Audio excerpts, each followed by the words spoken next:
然后什么都被拿走了，炸，然后就还我土地了。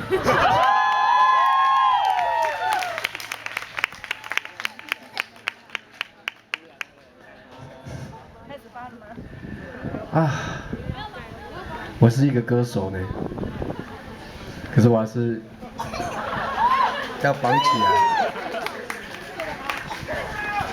然后，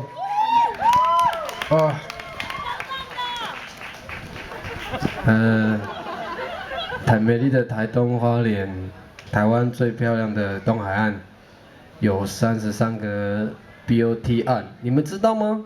知道。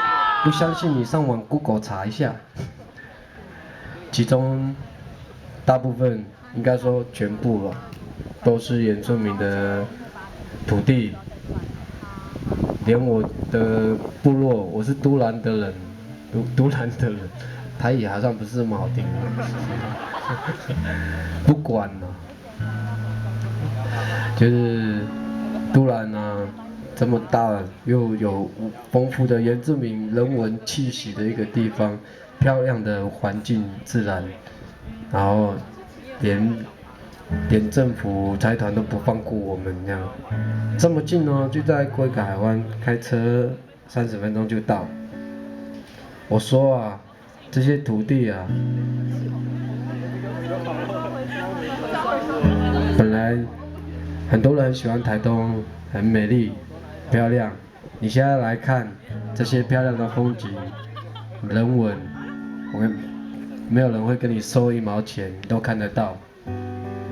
等到这些土地被 BOT 了，盖了停车场跟饭店之后，你停车他给你收100块，要看海景第一排，不好意思，要5000块的套房，都要跟你收钱了。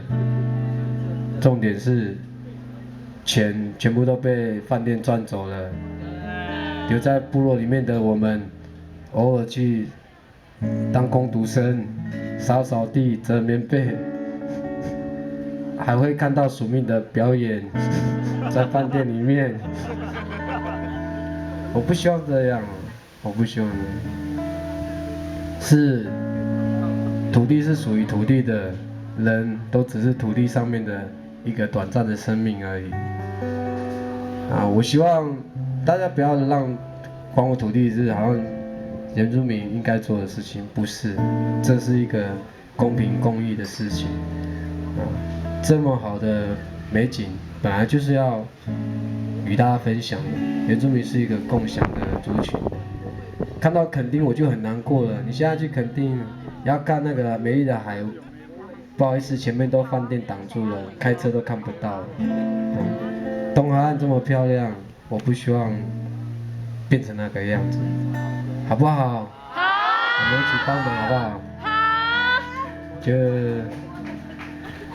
绑这个布条，动作很简单，但是我觉得那个态度不简单，就跟赛德克巴莱一样，第一次出草的感觉，很久没有大声讲话过了。孩子们，第首呢，赛德巴莱，